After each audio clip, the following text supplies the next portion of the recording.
છેલ્લા 4 દિવસથી જૂનાગઢમાં વરસાદી માહોલ જામ્યો છે. ગયા 20 તારીખે પણ ભારે વરસાદ નોંધાયો હતો. આજે શનિવારે પણ ઓરેન્જ એલર્ટ મોસમ વિભાગે જાહેર કર્યું છે. એના અનુસંધાને જિલ્લાની સમગ્ર ટીમ છે એલર્ટ પર છે.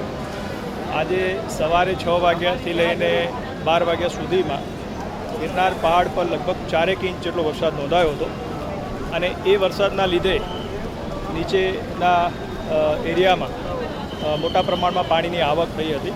એટલે પ્રિકોશનના ભાગરૂપે અમે દામોદર કુંડ, જટાશંકર અને વિલિંગ્ટન ડેમ આ જગ્યાએ લોકોની પ્રવેશબંધી કરી હતી. આજે આપ જાણો છો એમ પિતૃતર્પણ નો એક ધાર્મિક પ્રસંગ હોય છે, એટલે દામોદર કુંડમાં ખૂબ મોટી સંખ્યામાં લોકો આવેલા છે. અત્યારે વરસાદ રોકાઈ ગયો છે, પાણીની આવક પણ ઘટી છે. એ પરિસ્થિતિને ધ્યાને લઈ અને લોકોની જે ધાર્મિક લાગણી છે એને માન આપીને અત્યારે એસડીઆરએફ અને એનડીઆરએફની તમામ ટીમ અમારી અહીંયા ઉપસ્થિત છે અને એમના પ્રેઝન્સમાં વિથ ઓલ પ્રિકોશન્સ લોકો ધાર્મિક વિધિ કરી શકે એ માટેનું અમે અત્યારે આયોજન ગોઠવ્યું છે.